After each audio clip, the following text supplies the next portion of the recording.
So you had an SD card error and you managed to fix it.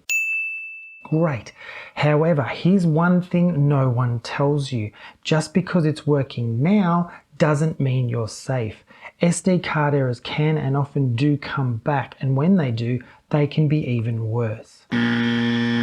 In this video, I'll explain why that happens, how to protect your card from failing again, and what you can do right now to avoid losing your files forever. Don't go away. Hi, I'm Barry from Photographers Freedom. I simplify DSLR and mirrorless photography, helping you capture nature with ease. Most people think that once an SD card is fixed, the problem's solved.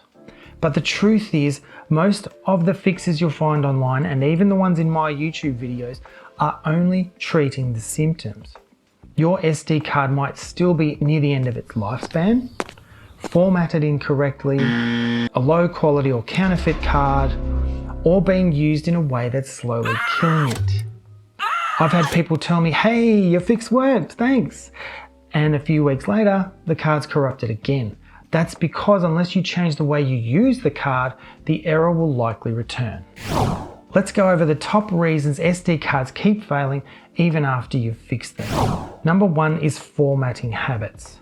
If you're formatting your SD card on a computer or just deleting files instead of formatting at all, that is a problem. Always format your card in your camera and only format on a computer as a last resort. Even then, I suggest reformatting in your camera after doing so on a computer. Number two, overuse or wear. SD cards have a limited number of write cycles. If it's an old card or one you've used a lot for video, it may be reaching the end of its life. Number three, cheap or counterfeit cards. Some cards from online stores look legit, but they're fakes. They may only be 8 GB in reality when they say they're 64. I suggest buying from reputable retailers such as the SanDisk store on Amazon. Number four, incompatibility. Not all cards work well in all cameras, especially if you're shooting high resolution video or raw burst mode stills.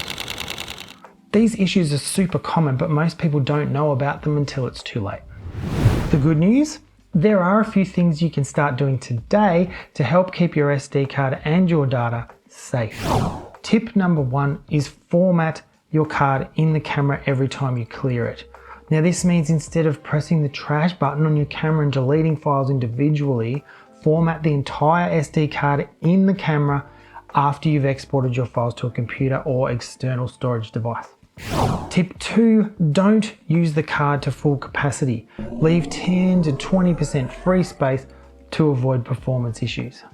Tip three is avoid removing the SD card while the camera is still writing data. Wait for the little light to stop blinking. I will add to this, don't remove the SD card while your camera is turned on. Always switch it off before removing the card. Tip four, store cards properly. Heat, moisture, and even static can damage them. I've linked to some SD card storage solutions in the video description. Tip five, if the card has failed before, don't trust it again for important shoots. Use it for testing or backups, but not for anything mission critical. Now, I know this video is already a lot to take in, but I've only just scratched the surface.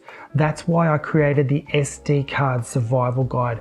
It goes way beyond what I can cover in a video with all the error fixes, including ones I haven't shared on YouTube, prevention strategies that protect your cards long term, my personal software recommendations for recovering lost data, and an entire section on understanding SD card markings so you never waste money buying the wrong card again.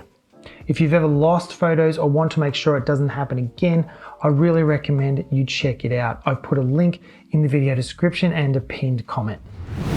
So here's your next step. If your SD card is working again, great. Now's the time to take care of it and protect it. If it's still giving you trouble, don't panic. You'll find more solutions in my other videos linked in the description below and my SD card survival guide. Either way, make sure you're not just quick fixing the card. Protect your files, your time, and your memories. Hit the like button if this helped, and let me know in the comments if you've ever had an SD card fail more than once. I read everyone. Until next time, I'm Barry from Photographers Freedom. Get out there, take some wicked shots. I'll see you soon.